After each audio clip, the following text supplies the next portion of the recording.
My dear students, respected viewers and respected guardians also, আজিৰ ভিডিঅ'ত আলোচনা কৰিম এইটো ভিডিঅ' মই বনাইছিল অলৰেডি কেনেকৈ এপ্লাই কৰিব লাগে national means cum merit scholarship scheme যেটো ক্লাস 8 ৰ ছাত্ৰী ক্লাস 12 লৈকে যিখিনি পঢ়াৰ খৰচ আছে সেইখিনি খৰচ গৱৰ্ণমেণ্টে বহন কৰিব লগতে এক্সট্ৰা কিছু খৰচও পাই যাব মানে স্কলাৰশ্বিপ পাব তো এই বিষয়ে আলোচনা কৰিছিল আপোনালোকে ভিডিঅ'ৰ লিংকটো মই ডেসক্ৰিপচনত দি দিম আপোনালোকে চাই ল'ব এতিয়া এইটো আকৌ কি কৰা হৈছে আৰু স্ক্ৰিনিং টেষ্ট দিছে লগতে এডমিট কাৰ্ড কেতিয়া দিব এইবিলাক দিছে আৰু এক্সটেন্ড কৰিছে ডেটটো এই বিষয়ে আজিৰ ভিডিঅ'ত আলোচনা কৰিম গতিকে ভিডিঅ'টো হেকলৈকে চাব and one request to you চেনেলটো নহলে সাবস্ক্ৰাইব কৰি দিব so let's start the friends my dear students ইয়াস হোৱা তোমালোকে national means cum merit scholarship scheme যেটো স্পন্সৰ কৰি আছে government department of school education literacy ministry of education government of ইণ্ডিয়াৰ পৰা কৰি আছে এইটো আলোচনা কৰিছিলো অনলাইন এপ্লাই চলিছে বহুত দিন আগৰ পৰা অনলাইন এপ্লাইটো চলিছিল কেনেকৈ এপ্লাই কৰিব লাগে तमाम ডিটেইলছৰ ভিডিঅ' মই প্ৰস্তুত কৰি দিছিলো আপোনালোকে যদি চোৱা নাই তেনেহলে লিংকটো মই ডেসক্ৰিপচন দি দিম চাই ল'ব তো এইটো 2024 ত হ'ব ডেট অফ এক্সাম হ'ব 21 ডিসেম্বৰ মই আগতে কৈছিলো তাৰ পিছত স্ক্ৰিনিং টেষ্ট টু সোৱা my dear students screening test for the students of class 8 during the session 2024-25 আৰু অফিচিয়েল ওয়েবসাইটটো হৈছে vidyarthi.co.in who will be selected for the scholarship কোনে এই স্কলারশিপটি পাবো students studying in govt and provincial school আলোচনা কৰিছিল এটো যিবিলাক চৰকাৰী স্কুল আৰু provincial স্কুলত পঢ়াশুনা কৰি আছে তেওঁলোকে পাব parental income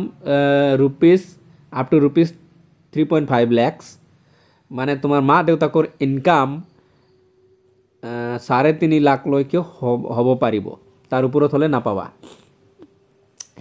তাৰপিছত আসামত যেটো কোটা আছে মানে অল ওভাৰ যেহেতু এটো সেন্ট্ৰাল স্কিম গতিকে প্ৰত্যেকটো ষ্টেটতে মানে ম্যাক্সিমাম কোটা থাকে এটো অসমৰ কোটা হৈছে 2411 আৰু মই আগতে কৈ থও এই 2411 টো হৈছে কাস্ট বেসিস হ'ব ইয়াতে জেনারেল ক্যাটাগরি আছে মানে যিমান ক্যাটাগরি আছে গোটেকেটা ক্যাটাগরি ওয়াইজ হ'ব মানে কোনো ক্যাটাগরি কিন্তু বঞ্চিত নহব তাৰ পিছত নোট দিছে ম্যান্ডেটৰি হ'ব লাগিব যেটো স্কুলৰ পৰা হেতু ইউডাইস হ'ব লাগিব ইউডাইস থাকা হ'ব লাগিব ষ্টুডেন্টজন পঢ়া থাকিব লাগিব আৰু ষ্টুডেন্টজন প্ৰাইভেট স্কুল হলে কি কৈছে ইয়াতে students from private school JNB and KB may appear in examination but will not be selected for the scholarship ঠিক আছে প্ৰাইভেট স্কুল বা জৱাহৰলাল নেহৰু বিদ্যালয় আৰু কস্তুৰবা গান্ধী বিদ্যালয় যদি থাকে তেওঁলোকে অ্যাটেম্প কৰিব পাৰিব এক্সামটো কিমান নাম্বাৰ পাইছে এটো দেখিব পাৰিব কিন্তু স্কলাৰশ্বিপটো নাপাব এছ লাষ্ট ডেটটো আকৌ বঢ়াই দিছে লাষ্ট ডেট 25 নৱেম্বৰ লৈকে কৰিছে সম্ভৱত এটো হেক ডেট আছিল কিন্তু আকৌ বঢ়াই দিছে এতিয়া যিবিলাকে কৰা নাই কৰি লব পাৰিব আৰু এডমিট কাৰ্ডটো আহিব তোমালোকৰ 15 ডিসেম্বৰ তাৰিখত তোমালোকে এডমিট কাৰ্ডটো অনলাইনৰ পৰা ডাউনলোড কৰিব এখানে এডমিট কাৰ্ড দিছে মানে অনলাইনৰ এডমিট কাৰ্ড পাবা এক্সামিনেশন সেন্টাৰ ডিস্ট্ৰিক্ট হেডকোয়াৰ্টাৰত হ'ব সাব ডিভিশনত হ'ব পাৰে বা ব্লকত হ'ব পাৰে তাৰ পিছত ইয়াতে যদি তোমাৰ কনফিউজন থাকে তেনেহলে কিছু নাম্বাৰ দিছে এই নাম্বাৰখিনি তোমালোকে যোগাযোগ কৰিব পাৰিবা হয় যোগাযোগ কৰা যাব আৰু এইটো স্কলাৰশ্বিপটো হৈছে 12000 per year 9 10 11 12 4 বছৰ লৈকে পাবা মানে 9 ৰ পৰা 12 লৈকে পঢ়াশুনাৰ যিমানখিনি খৰচ গৱৰ্ণমেণ্টে দিব তো এইটো আছিল তোমালোকৰ এইটো এক্সটেন্ড কৰা হৈছে ডেটটো মই আগৰ ভিডিঅত কেনেকৈ এপ্লাই কৰিব লাগে অনলাইনত গৈ কেনেকৈ এপ্লাই কৰিব লাগে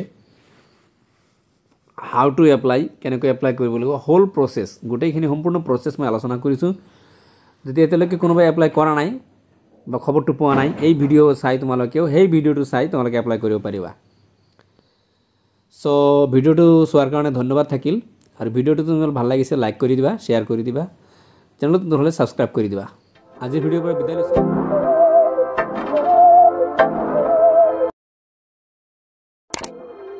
হেভি